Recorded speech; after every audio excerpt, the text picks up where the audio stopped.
سانەیە گەر بە ئازادی نەژین مردن خەڵاتە بۆ لەشمان نۆکەری و سەردانواندن کاری نامەردانەیە. ئازادی وەک بەشێکی گرنگ لە ژیانی مرۆڤەکان، ئازادیەک کە جگە لە دەسەڵاتە ستەمکارەکان کەسانی تر لاری نییە لە پێشەلکردنی.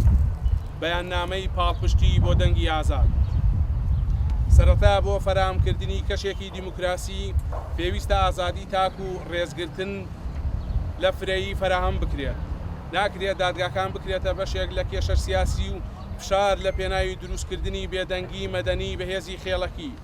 پێویستە دەنگێک دژی گشت ئەو ئەقلێتە فاشیە بێت لە هەر پارێزگایە بیەوێت بێدەنگی بکاتە فشار لە ڕێگەی بەکارهێنانی یاساکانی بەرتەسەکردنەوەی ئازادی تاک و ئازادی گشتی.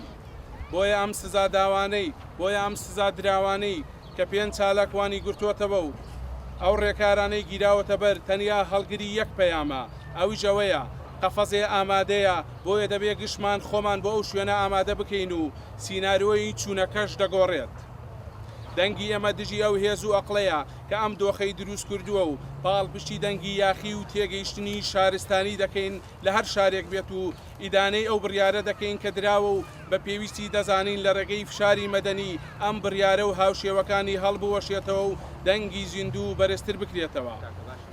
بەیاننامەکەمان لەم خاڵانەدا چڕەکەینەوە. یەکەم، داوای دەست بەجێ ئازادکردنی ئەو پێنج چالاکوانە مەدەنیەی بادینان دەکەین. دووەم، هەر جۆرە هەوڵێ بۆ بەرتەسەکردنەوەی ئازادێگشتیەکان ڕەت دەکەینەوە و بە شەرمەزاری دەبینین بۆ دەسەڵاتدارانی هەرێم. سێەم، داوا دەکەین دادگاکان و دەسەڵاتی دادوەری لە کوردستان لەژێر ئەو ئەقلێتە دەربهێنرێت.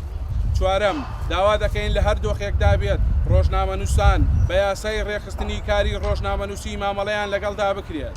پێنجەم، داوا لە تەواوی ئازادی خوازان دەکەین لە بەرامبەر ئەو نادادی حکومەتی هەرێمی کوردستان بێدەنگ نەبن.